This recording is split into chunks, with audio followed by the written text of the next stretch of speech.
Est-ce que tu savais que ta taxe foncière est peut-être fausse, qu'elle contient potentiellement des erreurs et surtout dans cette vidéo, ce qu'on va voir, eh bien, c'est comment vérifier justement sa taxe foncière.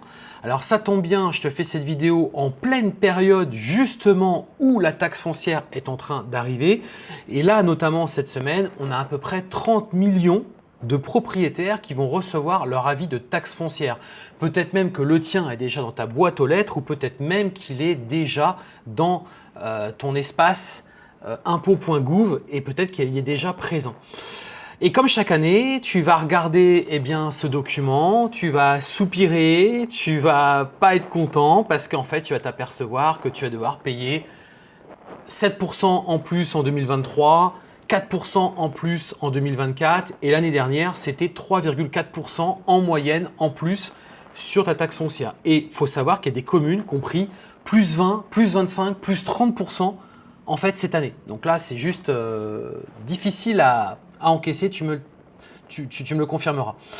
Mais par contre, il y a quelque chose que tu ne sais peut-être pas et c'est donc l'objet de cette vidéo et on va voir justement comment gérer cela et comment potentiellement arriver à faire baisser ta taxe foncière. Justement, on va voir les modalités, comment s'y prendre précisément dans cette vidéo.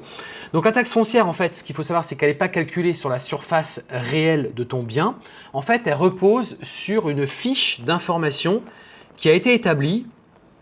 Et là, accroche-toi bien, elle a été établie dans les années 70 avec des catégories de confort, des mètres carrés fictifs qui ont été ajoutés potentiellement pour la baignoire ou pour ton chauffage et qu'il y a des coefficients que qu'aucune personne n'a révisé pendant des décennies. En plus de ça, les baignoires, il y en a de moins en moins. Aujourd'hui, tout le monde préfère le système de la douche. Ça, on va dire, c'est plus... Tu sais, tu as aussi tout ce qui était bidé, etc. Enfin, tous ces trucs-là, tu vois, c'est des choses qui ont énormément changé ces derniers temps. Et donc, il peut, et c'est même assez souvent, qu'il y a potentiellement des erreurs dans cette fiche. Et donc, in fine, ça veut dire que tu payes trop par rapport à ce que tu devrais payer parce que ça n'a jamais été réévalué. Et ça dure depuis des années et des années et des années. Et bien entendu, l'administration ne va pas te dire on va refaire une évaluation, voici le document. Bien évidemment que non. Parce que cette erreur, effectivement, joue en leur faveur. Donc justement, on va voir dans cette vidéo comment cette taxe elle est calculée, les 5 erreurs les plus fréquentes et comment justement tu vas pouvoir vérifier la tienne gratuitement, bien évidemment. Et je vais te montrer un outil qu'on a construit justement qui vont te permettre d'analyser ta fiche en quelques minutes et de pouvoir potentiellement actionner la demande de régularisation, je vais y arriver, sur ta taxe foncière. Alors, comment la taxe, elle est calculée réellement? En fait, ce qu'il faut comprendre, c'est le premier maillon, c'est la valeur locative cadastrale. Donc là, en gros, c'est une photo des années 1970. Donc en fait, le principe de base, c'est que l'administration a estimé le loyer annuel théorique que ton bien générait s'il était loué.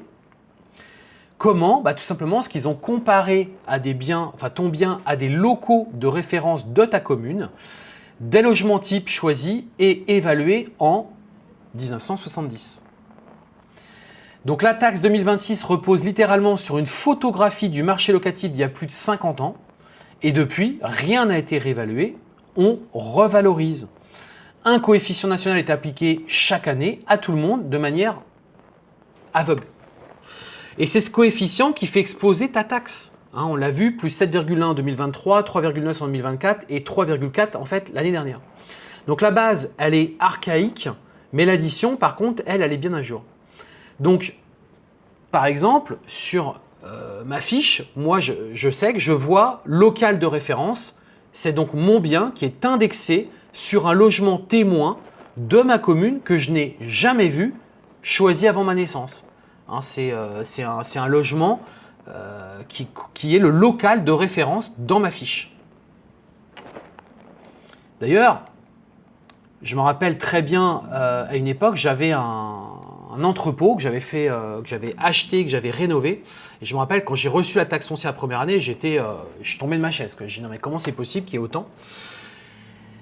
Et en fait, ils m'ont demandé des preuves d'un autre local commercial, enfin d'un autre local qui était, donc c'était mon voisin en fait que je connaissais bien, et lui m'avait envoyé sa taxe foncière. Et en fait, ils ont fait les petits calculs, ils m'ont dit oui, effectivement, on va faire une régularisation. Et c'était une grosse régularisation de 30%. Donc on voit bien que c'est un sujet taxe foncière franchement, qu'il faut prendre au sérieux parce que tu peux vraiment potentiellement faire des économies. Et je pense que cette vidéo va te faire des économies. Alors, il y a des annexes. Alors ça, c'est le maillon numéro 2, hein, la surface pondérée.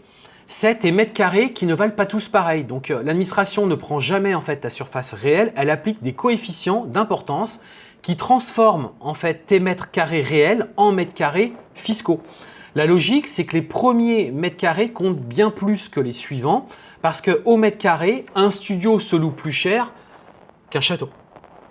Donc effectivement, les petites surfaces sont surpondérées et les grandes, au contraire, sont dépressives.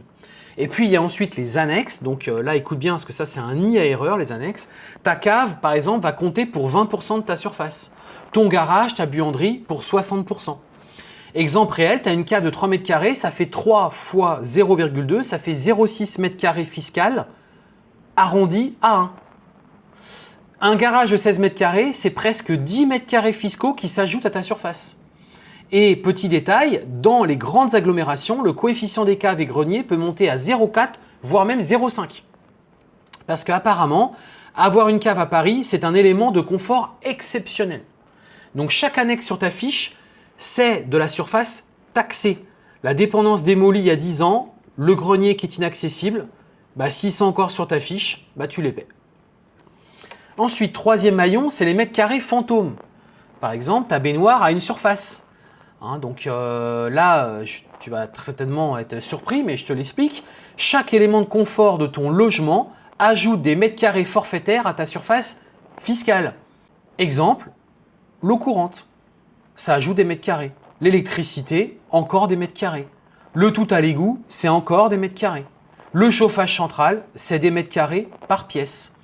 Et chaque baignoire, chaque douche, chaque lavabo, chaque WC, c'est encore des mètres carrés. Ta salle de bain a une surface fiscale peut-être même supérieure à sa surface réelle, parce que chaque équipement dedans compte séparément. Par exemple, si je prends ma fiche, en fait, et si tu prends une fiche, tu vas regarder, il y a une ligne qui est équivalente superficielle. 37 mètres carrés fictifs sur un bien qui fait 81, presque la moitié, de ma surface réelle, ajoutée pour l'équipement parfaitement banal d'un logement normal. Pourquoi ce système? Parce qu'en 1970, quand le barème a été écrit, avoir une baignoire et avoir le chauffage central, c'était du confort différenciant. En 2026, tout le monde a l'eau courante et tout le monde paie des mètres carrés fantômes. Et l'erreur classique, c'est l'affiche liste une baignoire que tu as remplacée par une douche. Et ça, il y a très forte chance d'ailleurs, il y a 15 ans. Un bidet, comme je te le disais, qui a très certainement disparu. Un WC qui a été compté 2 fois. Chaque équipement fantôme, c'est des mètres carrés que tu payes pour rien tous les ans. Quatrième maillon, la catégorie. Donc là, c'est le tarif au mètre carré de ton bien, figé dans sa construction. Quatrième maillon, donc comme je te disais, la catégorie, chaque bien est classé de 1 à 8. Donc 1 et 2, c'est du grand luxe, type l'hôtel particulier. 4 et 5, le confortable. 6, l'ordinaire. 7 et 8, c'est le médiocre. Et cette catégorie va déterminer le tarif au mètre carré pondéré à chaque bien. Concrètement, par exemple sur ma fiche, catégorie 6, valeur 5,79 € du mètre carré, pondéré. Sur la fiche d'un proche, c'était en catégorie 5, donc ça fait 6,19. Et l'écart a l'air comme ça petit, mais il se multiplie par tous les mètres carrés. Tous les ans, à vie. Donc un cran de catégorie en trop sur un bien de 143 mètres carrés pondéré, tu fais le calcul sur 20 ans, c'est beaucoup d'argent.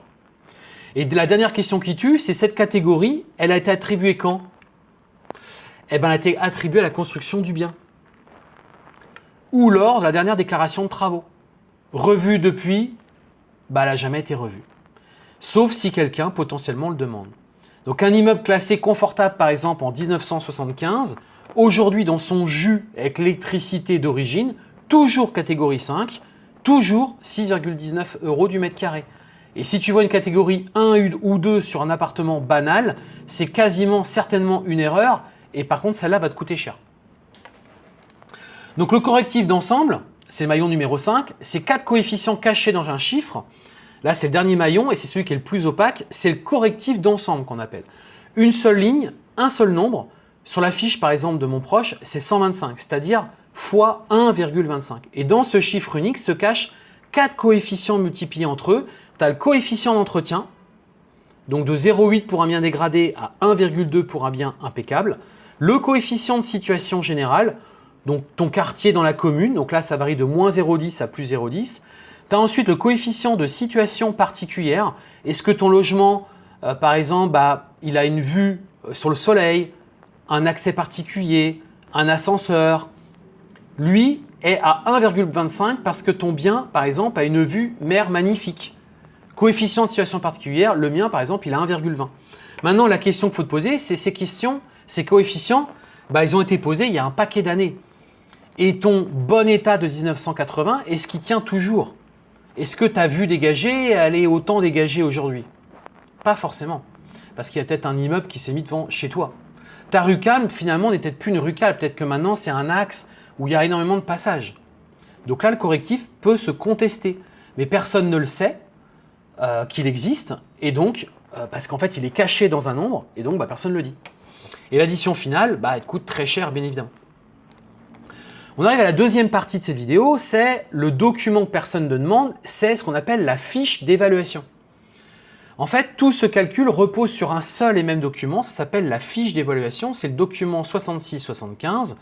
Et ce qui est dingue, c'est que 99% des propriétaires ne l'ont jamais eu. Moi, je l'ai réclamé il n'y a pas très longtemps d'ailleurs. Elle n'est pas envoyée avec ton avis, bien évidemment, et elle dort au centre des finances publiques depuis les années 1970. Oui. Et donc, tu payes dessus les yeux fermés. Et depuis toujours. Comment l'obtenir? En fait, c'est gratuit. C'est ton droit. Tu as juste à envoyer un message en fait, au centre des impôts et réclamer cette fiche d'évaluation.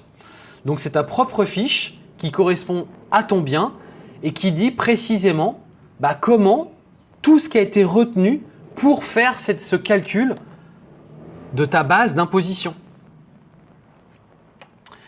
Alors, on arrive à la troisième partie, c'est les 5 erreurs classiques qu'on peut rencontrer. Première erreur, la catégorie surclassée. Peut-être que ton appartement banal est classé en catégorie 4 ou 5 confortable, alors qu'il devrait relever du 6.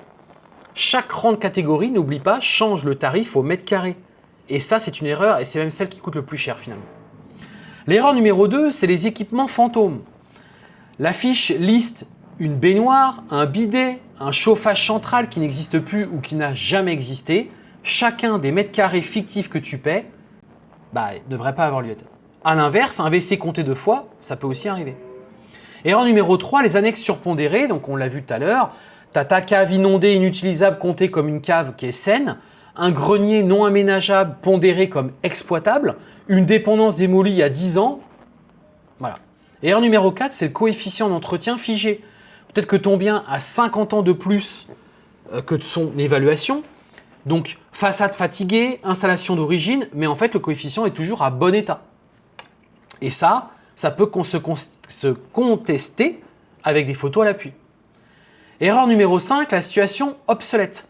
Le coefficient de situation valorisait peut-être ta vue dégagée. Il y a un immeuble devant depuis 2010. Ta rue calme est finalement devenue une rue hyper passante. Moi, je vois dans ma rue, c'est le cas, c'est devenu hyper passant. La situation se réévalue à nouveau. Et là, il faut le demander. Et pour ceux qui sont investisseurs, comme moi, le calcul peut faire très mal. Parce qu'en fait, ce n'est pas un avis que tu as. C'est peut-être 3, 5, 10. Et une erreur de catégorie à 200 € par an sur 3 lots, 10 ans sans l'avoir, c'est perdre potentiellement 6 000 € en fumée. La taxe foncière est devenue une des premières charges de l'investisseur locatif. Il y a aussi l'histoire de la taxe d'habitation, mais ça c'est un autre sujet. Alors comment ça se passe? Concrètement, il faut que tu fasses en fait une réclamation. Il faut que tu découvres toi-même une anomalie. Tu as jusqu'au 31 décembre de l'année pour qui suit donc ton avis d'imposition pour contester avec des preuves à l'appui qu'il y a une erreur en fait dans le calcul qui a été fait. Donc c'est une réclamation spéciale qu'on fait, une réclamation écrite, argumentée bien évidemment, par rapport à la fiche d'évaluation, avec des preuves, des photos, des plans, des diagnostics. Et l'administration, elle a ensuite 6 mois pour répondre. Sans réponse ou en cas de refus, le tribunal administratif, dans les 2 mois, on peut potentiellement le saisir. Important, réclamer ne te dispense pas de payer bien entendu ton avis. Tu seras remboursé après, puisque ce que fait généralement l'administration, c'est qu'ils font un dégrèvement. Alors, un point qui est important, il faut que tu saches aussi, c'est que la révision peut avoir lieu dans les 2 sens. C'est-à-dire qu'en fait, il faut vraiment que quand tu fais ça, tu es sûr que c'est à ton avantage. Parce que ça peut être l'inverse. S'il y a eu des améliorations, tu as rajouté une véranda, une piscine, une salle de bain, etc., bah là, c'est l'inverse. En fait, la taxe peut être réévaluée à la hausse. Donc attention, c'est important de bien vérifier en amont. On arrive justement à la partie intéressante. C'est pour ça que nous, on a lancé verifoncier.fr. Je vais te mettre donc à l'écran ce site internet. C'est un site, et tu auras le lien dans la partie description, tu iras voir. Et en fait, nous, parce que ça demande quand même du travail, faire toute cette analyse, etc. Il faut réclamer la fiche, il faut la déchiffrer, il faut la comparer avec ta taxe foncière, il faut vérifier par rapport à ta commune, il faut que toi aussi tu précises 2-3 informations par rapport réellement à ton logement pour que ça, en fait, ça calcule automatiquement. Donc, on est connecté à des API officielles qui nous permet de savoir si potentiellement, tu as le droit à un dégrèvement ou pas. Et si oui, tu as le droit à un dégrèvement, bien évidemment qu'il faut le faire. C'est évident. Donc nous, on a sorti cet outil-là parce qu'en fait, c'est beaucoup de travail derrière en amont que tu dois réaliser. Et nous, on a voulu vraiment te le simplifier. Donc on a fait quelque chose qui est très simple, c'est qu'on te propose ce service-là satisfait ou remboursé, c'est-à-dire que tu utilises l'outil qui va te générer toute la documentation. Tu as juste à te connecter à ton centre des impôts, uploader en fait tous les documents qu'on t'a mis à disposition. Si derrière c'est profitable, tant mieux pour toi. Et on parle de potentiellement plusieurs centaines d'euros par an. Ça peut être moins aussi, on soit très clair. Ça peut être par exemple 50 euros par an, mais ça peut être plus que ça aussi. Ça peut être 100, 200, 300, ça va dépendre de plein d'éléments. Et si tu n'es pas remboursé et qu'il ne se passe rien, que l'administration finalement ne donne pas de suite à ta demande, en fait, nous, on te rembourse. Donc, c'est vraiment satisfait ou remboursé. Donc, tu as tout intérêt à le faire, à tester. Et si la question que tu te poses, c'est est-ce que derrière, ça ne va pas enchaîner sur un contrôle fiscal? Pas du tout, rien à voir. Là, on est vraiment dans juste un principe de vérification de ta taxe et vérifier que c'est bien cohérent et que si toi, tu découvres des anomalies, que ça soit juste remis à jour. Donc, il n'y a aucun problème de ce côté-là. Donc, en fait, tu vas sur verifoncier.fr, tu renseignes ta ville, tout simplement. Donc tu renseignes ta ville. Donc, par exemple, moi je vais mettre une adresse ici. Voilà. Ou je vais mettre carrément juste ma commune, pourquoi pas. Voilà. Tu continues. Ensuite, donc, tu as ton avis que tu peux déposer ici. Et avec l'intelligence artificielle, on vient tout simplement comment dirais-je, le lire, ton document. Tu renseignes 2-3 informations ici. OK. Donc là, je vais mettre par exemple des chiffres. Voilà. Tu continues. Est-ce que tu as déjà ta fiche ou pas? Si tu ne l'as pas, c'est pas grave. Donc, généralement, on ne l'a pas au tout début. Donc tu ne la mets pas, tu la mettras plus tard, c'est pas très grave. Et là, tu renseignes les mètres carrés obligatoires. Donc là, tu reprends notamment quand tu as été chez le notaire et que tu as acheté ton bien, tu as forcément le nombre de mètres carrés qui est indiqué, tu reprends ces mètres carrés-là. D'accord? C'est ce qui fait foi. Nombre de pièces principales, là pareil, c'est les pièces où on vit, où on dort. Donc ni la salle de bain, ni les WC, ni les couloirs. Voilà, tu renseignes 2-3 informations sur les équipements qui sont dans ton logement. Voir mon résultat, et là en fait, tu as un total qui est reconstitué. Voilà. Donc en fait, c'est une information que nous, on va te donner ici sur ce que tu pourrais potentiellement récupérer. Mais il nous faudra à un moment donné la fiche 66-75 pour être certain et que ça soit bien précis sur potentiellement ce que tu peux récupérer ou pas d'ailleurs. Tu arrives là, tu renseignes ton email pour recevoir cette évaluation et ensuite tu continues et tu verras comment ça fonctionne. Et ensuite, si tu souhaites obtenir toute la documentation et tous les éléments pour pouvoir faire ta réclamation, tu pourras directement le faire sur Vérif Foncier et rembourser bien entendu si tu n'obtiens rien après cette demande auprès donc, de ton site impôt.gouv.fr. Donc, on va conclure cette vidéo. Cette vidéo touche à sa fin. La taxe repose sur une fiche des années 70 que tu n'as jamais vue. Donc, demande-la déjà. C'est complètement gratuit. Donc, ça, c'est la première étape. Et la deuxième étape, compare-la réellement à ton bien réel, catégorie, équipement, annexe, état, situation. Et dernière chose, ne réclame bien entendu que si l'écart joue pour toi avant le 31 décembre pour l'année dernière. Et si tu veux que tout ça prenne 5 minutes, tu as donc veriffoncier.fr qui va te permettre de faire ça très rapidement. Et si tu n'as aucune remise, tu es complètement remboursé. Voilà. Donc tu trouveras le lien dans la partie description. N'hésite pas à me dire dans la partie commentaires dans quelle catégorie toi ta fiche classe ton bien. Est-ce que tu as déjà fait ce genre d'opération? Est-ce que tu avais connaissance de ça? Et potentiellement me dire, voilà, avec ce site, combien potentiellement là tu pourrais récupérer. Tu vas voir que pour beaucoup de gens, c'est quand même une belle surprise qui nous attend. Donc n'hésitez pas, bien entendu, à le faire. Voilà. On a terminé. Je vais vous souhaiter une très belle journée. Vouloir changer de vie, c'est bien, mais le faire, c'est encore mieux. On se retrouve tout de suite dans une prochaine vidéo. À très vite. Ciao.